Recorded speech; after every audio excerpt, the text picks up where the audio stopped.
Ha? Taga-isap ka ba? Taga ano? Oy? Sir, ganito kasi yan, sir. Ha? Kung merong problemang nangyari dito sa bahay mo, bakit kung sino-sino na lang yung pinagbibintangan mo dyan na sinusundan ka? Yan ang problema doon eh. Kung sino-sino na lang dumadaan sa sakyan, inaano mo. Ako nagpagas lang ako doon. Anong sabi mo? Ba't mo ako sinusundan? Paano kita susundan?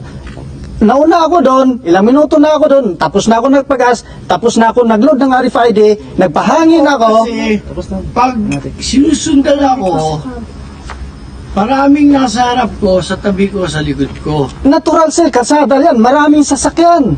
Hindi.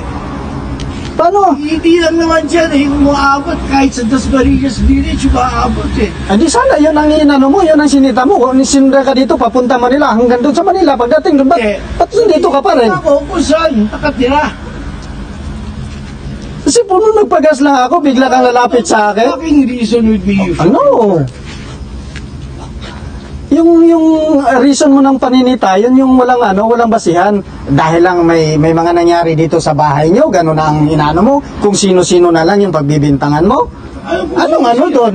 Titignan ko kung yung mga plaka at saka yung mga klaseng kotse, yun ang tinitignan ko.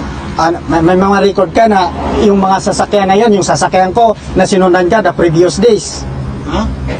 Ay, hindi na previous day. There were other days. Ayun nga. At saka nag-iibang-ibang kotse naman yan, hindi naman pare-pareho na ginagamit. Ayun na nga. Kung iba-ibang kotse, yung sakay nun, yung driver nun na sumusunod mo, na ano mo ba yung mukha nun, na ako yun, na siya yun. Padala mo yung amo mo dito. Hindi na kailangan sir, mababaw lang to kung tutusin. O eh, na huwag ka makialam. Ang bakit mo ako makilam, isa ako sa sinita mo, isa ako sa pinagbintangan mo. Hindi ka naman residente dito. Ano ngayon kung hindi ako residente, wala na akong karapatan mag-ano sa'yo na... Bakit?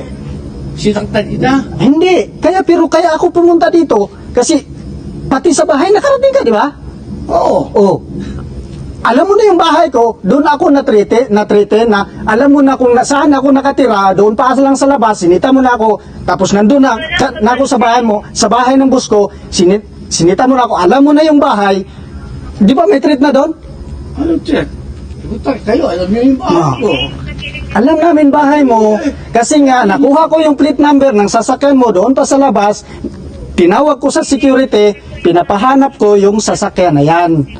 Kasama si sir, nag-ikot kami, hinahanap namin yung sasakyan mo.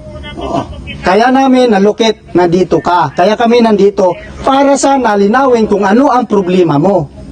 Bakit, kung sino-sino lang, bakit kami pinagbibintangan mo na sinusundan ka namin? Because yun nga, I have records in the past.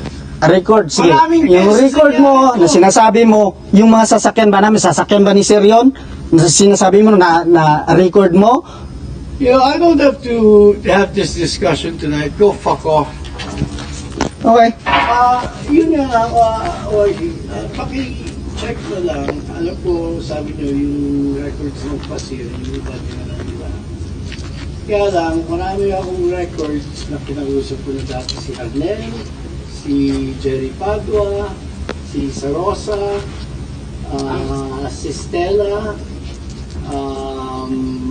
lahat ng guardia dyan sa itong sector na to. Yan. Yan. Lahat lang yan kagabi. Oh. So, may CCTV naman po tayo siya. Oh, hindi. Pinatanggal yan eh. Pinatanggal yung CCTV. Kasi po dito, kung kung lalapag ka ng security, pagka may pumasok